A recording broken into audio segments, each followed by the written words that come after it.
Climate change refers to long-term shifts in temperature and weather patterns. These shifts may be natural and occur, for example, through changes in the solar cycle. However, since the 19th century, human activities have become the main cause of climate change, mainly due to the burning of fossil fuels, such as coal, oil, and gas. Burning fossil fuels produces greenhouse gas emissions that act like a blanket wrapping around the globe, trapping the sun's heat and raising temperatures. Examples of greenhouse gas emissions that cause climate change include carbon dioxide and methane. These gases result, for example, from using gasoline to drive cars or coal to heat buildings. Clearing land of weeds, shrubs, and deforestation can also release carbon dioxide. Landfills are a major source of methane emissions. The production and consumption of energy, industry, transportation, buildings, agriculture, and land use are among the major emitters.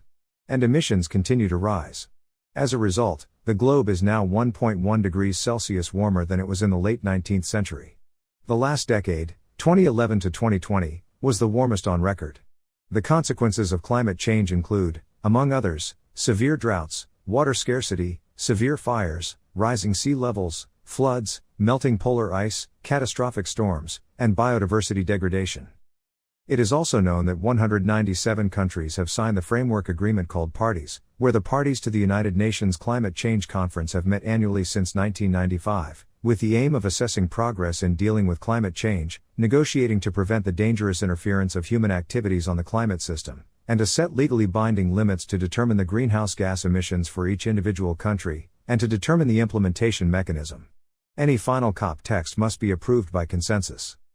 It is noteworthy that various extensions of the treaties of the United Nations Framework Convention on Climate Change were negotiated during the conferences of the parties, including the Kyoto Protocol in 1997, which set emissions limits for developed countries, and also the Paris Agreement in 2015, where all countries agreed to intensify efforts to reduce emissions. Global warming and promoting climate action finance. The countries are scheduled to meet at the climate conference in Egypt to take the necessary measures to reduce climate problems in the world in accordance with the matters agreed upon under the Paris Agreement. Countries are expected to demonstrate that they have fulfilled all the promises they made, and it will mainly be about raising the necessary liquidity so that developing countries can do their part.